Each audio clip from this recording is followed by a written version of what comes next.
When orcas attack, sperm whales do something almost no other prey can. They build a living fortress. The pod gathers head-to-head, calves sealed in the center, and their 4-meter tails swing outward like clubs, capable of shattering an orca's jaw. Scientists call it the marguerite formation, named for the petals of a daisy. In 2009, researchers watched dozens of orcas fail against just 7 whales. But the flower has a fatal flaw. What happens when the petals start to bleed?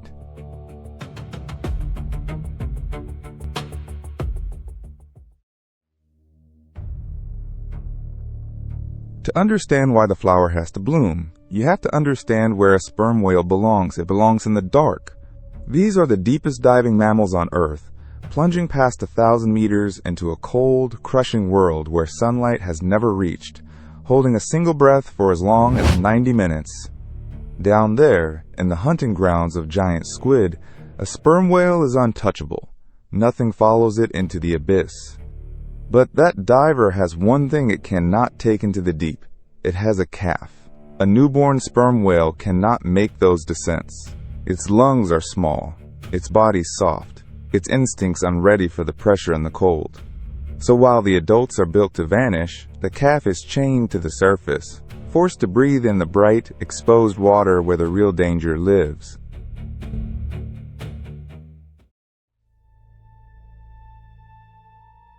That danger arrives as a coordinated pack. Orcas do not hunt alone. They travel in pods that can number more than 30, and they hunt the way wolves hunt, with roles, patience, and communication. A single adult female sperm whale can weigh 15 tons, dwarfing any orca. But the calf beside her is a fraction of that, and the orcas are not counting tons. They are counting weaknesses. And the greatest weakness of the deepest diver in the ocean is that its baby cannot dive.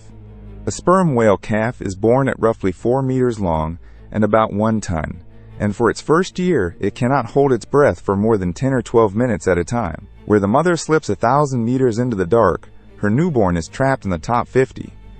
That gap of 950 meters is the exact space orcas exploit.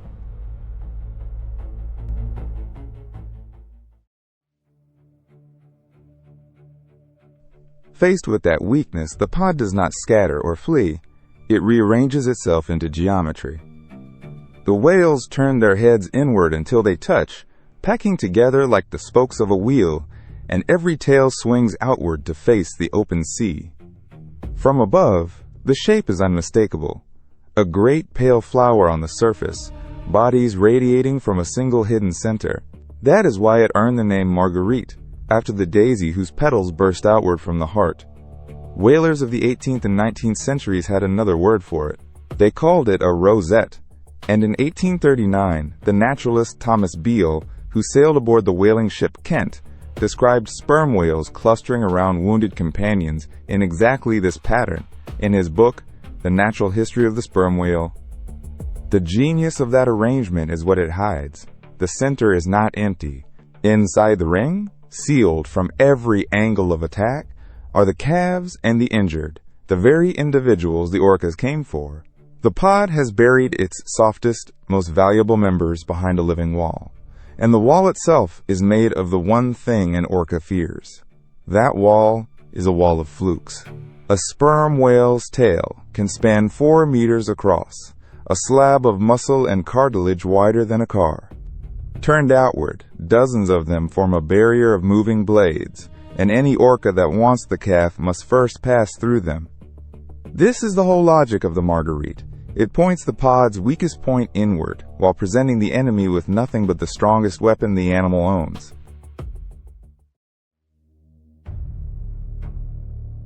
And that weapon is not for show. A single fluke strike carries enough force to stun an attacking orca, or worse, an orca may weigh up to 6 tons, a formidable predator, but bone breaks the same in a killer whale as in anything else.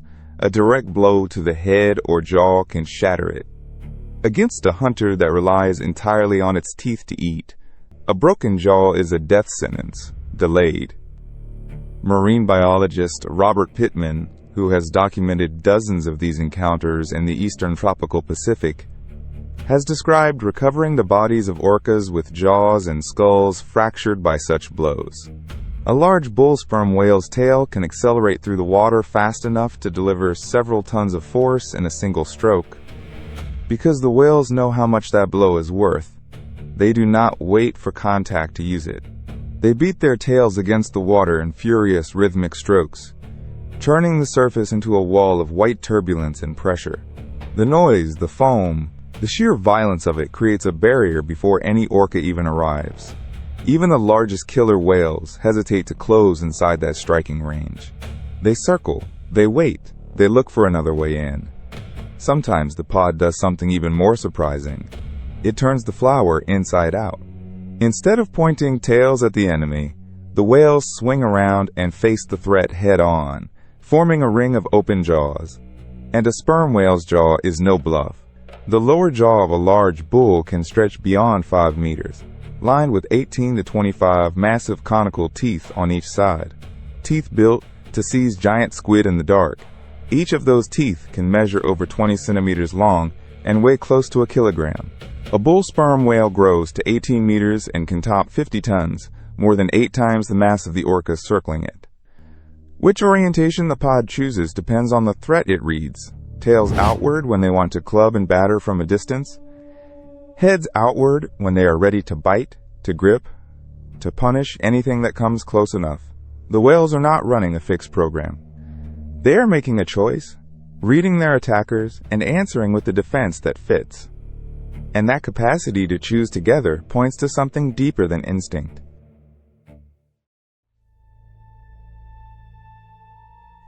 That something deeper is the bond that makes the formation possible. A marguerite is not built by strangers, it is built by families. Female sperm whales live in stable social units of around 10 to 12 individuals, and these units can hold together for decades. Within them, mothers are not the only guardians. The females care for one another's calves, babysitting at the surface while a mother dives, defending young that are not their own. Researchers Hal Whitehead and Luke Rendell, who have tracked sperm whale societies for more than 30 years, found that these units carried distinct vocal dialects, patterns of clicks, called codas, that mark one clan from another. A calf learns the codas of its family the way a child learns a mother tongue. That shared guardianship is exactly what the flower requires. A defensive ring only works if every whale holds its place, while the calf in the center might belong to someone else.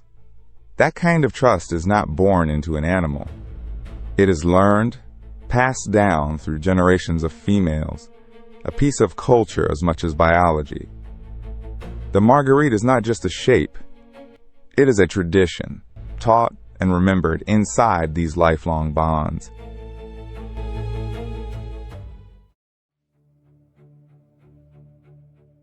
The orcas have their own tradition, built precisely to unravel that trust. They cannot break the wall by force, so they attack the one thing the wall depends on: unity. Working as a team, they try to peel a single whale away from the ring, the way a wolf cuts a straggler. A calf, a juvenile, an animal already bleeding or exhausted. Anything that can isolate. Isolation is the whole game, because a whale alone loses everything the formation gave it.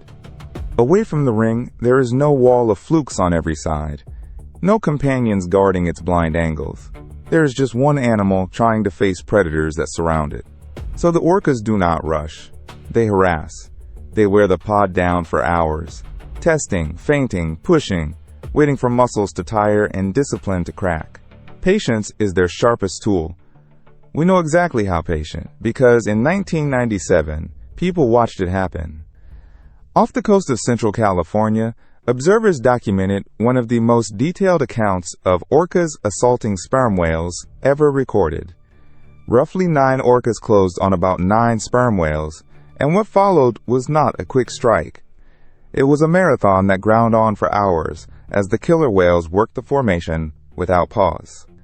The event unfolded on October 5th, roughly 19 kilometers off the coast near the Farallon Islands, and was later published in the journal Marine Mammal Science by researchers including Nancy Black of the Monterey Bay Whale Watch. Witnesses aboard a whale-watching vessel recorded the orcas attacking in relays, one group tearing at the whales while another rested, then trading places, a rotation that let no sperm whale ever catch its breath. By the end, the flower had broken. At least one sperm whale was killed, and the orcas fed on the body. For all the power of the marguerite, this was proof that it can fail, that a determined, coordinated pack can outlast even this ancient defense. The question is what finally makes it collapse. The formation does not fall from the outside. It falls from within.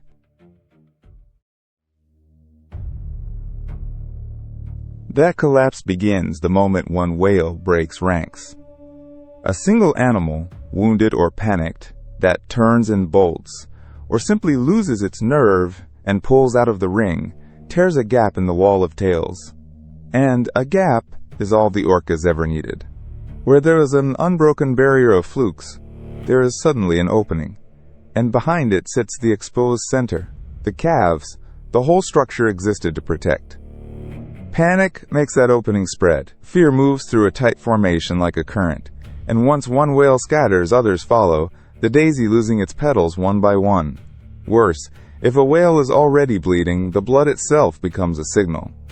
It draws more orcas in, turning a probing attack into a committed kill. The orcas read every crack in the wall, and they pour through the first one they find.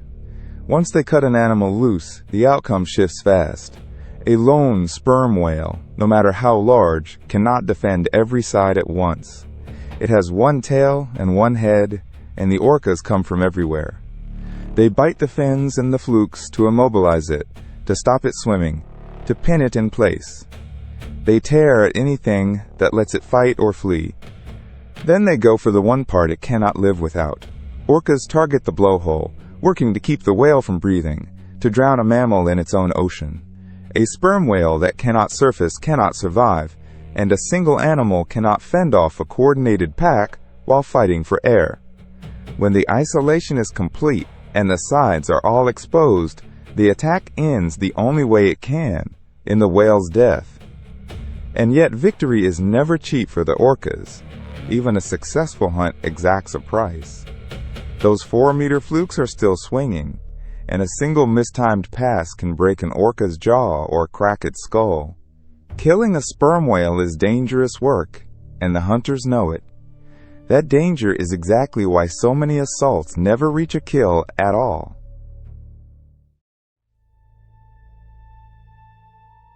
The truth is that a well-built marguerite usually wins. Formations that hold their discipline, that keep the wall intact and the panic at bay, often repel their attackers completely. That 2009 encounter is the proof. Many orcas, circling and probing, forded by just 7 sperm whales who refused to break. Faced with that much risk for that much effort, orcas often decide the calf is not worth it. A sperm whale in formation is a rare and costly target, and the killers know when to walk away. That 2009 event was recorded on March 21st in the Indian Ocean off Sri Lanka, where a team led by researcher Jill Schwartz watched a pod of at least 30 orcas harass 7 sperm whales for over an hour before abandoning the effort. Not a single whale was taken. Studies of scarring show that many adult sperm whales carry the raking tooth marks of orca attacks they survived, evidence that most encounters end not in death, but in a standoff. So the flower's real lesson is not written in muscle, it is written in behavior. A sperm whale is enormous, but size alone does not save it. 7 whales holding together beat dozens of orcas, while one whale of the very same size, cut loose, is doomed. The difference between survival and death is not a single ton of body. It is the decision to stay in the ring. That decision is the true weapon, and it is a social one. Cooperation outperforms individual strength, again and again, in the open water. The bonds between these females, forged over decades and passed down through their daughters as learned culture, are worth more than any tooth or fluke. The marguerite is proof that in the ocean, the strongest animal is not the biggest one. It is the one that is never alone. But this ancient defense was designed for an ancient enemy, and the enemy has changed. The marguerite evolved to answer teeth and pursuit, to face predators the whales could see and strike. It never evolved to face us. When whaling swept the oceans, sperm whales were hunted toward collapse, and forming a tight ring at the surface only made a pod of harpoon targets easier to find. Between 1800 and the end of industrial whaling in the 1980s, well over 1 million sperm whales were killed, and the very instinct that saved them from orcas turned lethal. Whalers learned to wound a single animal, knowing the pod would gather around it in a rosette rather than flee, and then killed the whole group one by one. Herman Melville drew on exactly this behavior in Moby Dick in 1851. The threats that remain are just as invisible to the flower. Ships strike sperm whales that never learn to fear a hull. Ocean noise floods the world these animals navigate by sound, drowning out the voices that hold a social unit together.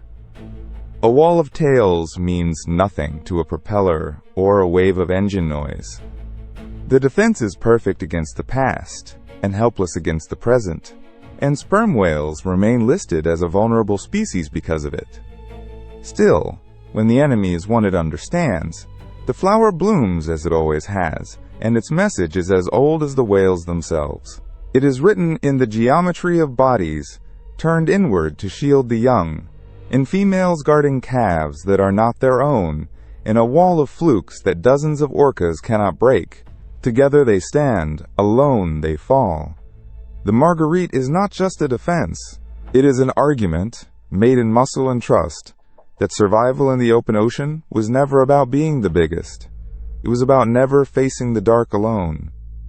If this window into the sperm whale's living fortress moved you, consider subscribing to follow more stories from the deep.